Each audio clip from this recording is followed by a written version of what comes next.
American ranchers are facing the smallest cattle herd in 75 years. The shortage is driving up beef prices, and now President Trump is stepping in to try to bring those prices down. Fox's Asher Red is in Nashville, Tennessee, live right now. Okay, so Asher, the president's looking to import more foreign beef to lower beef prices here at home. Is that right?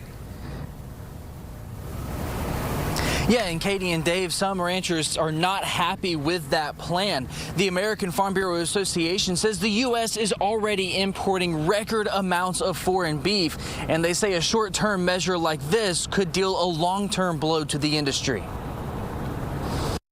On Friday, President Trump said he'd waive higher tariffs on imported ground beef for 90 days. It's a move he says will lower beef prices and help American cattle ranchers rebuild their herds. The president posted to Truth Social that 300,000 metric tons of beef will be sold at 25% below the current market price. This month, USDA choice beef cost an average of $10.49 per pound. The National Cattlemen's Beef Association criticized the move, saying in part, quote, while America's cattle producers share the goal of keeping groceries affordable for consumers, flooding the market with government-subsidized below-market beef is not the way to rebuild the American cattle herd. The Department of Agriculture says the U.S. entered 2026 with more than 86 million cattle and calves. That's down by 8 million from 2019. North Dakota rancher Travis Maddox says years of drought is driving the cattle shortage in the Midwest. There's an appetite for expansion, but we are in a drought. And, some of my fellow producers that I've spoke with, they're going to hold off a year. Meanwhile, another rancher in Middle Tennessee says he's dealing with a completely different issue.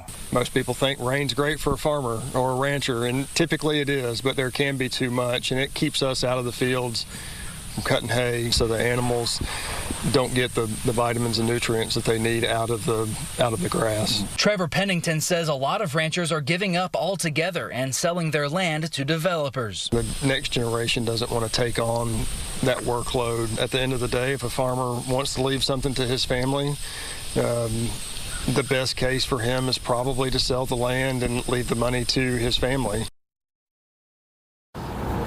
And these ranchers say it takes at least 2 years to raise a cow to be slaughtered for beef. And so they say it could easily take a decade to rebuild America's cattle herd. Katie and Dave. Asher Red reporting live in Nashville. Asher, thank you very much.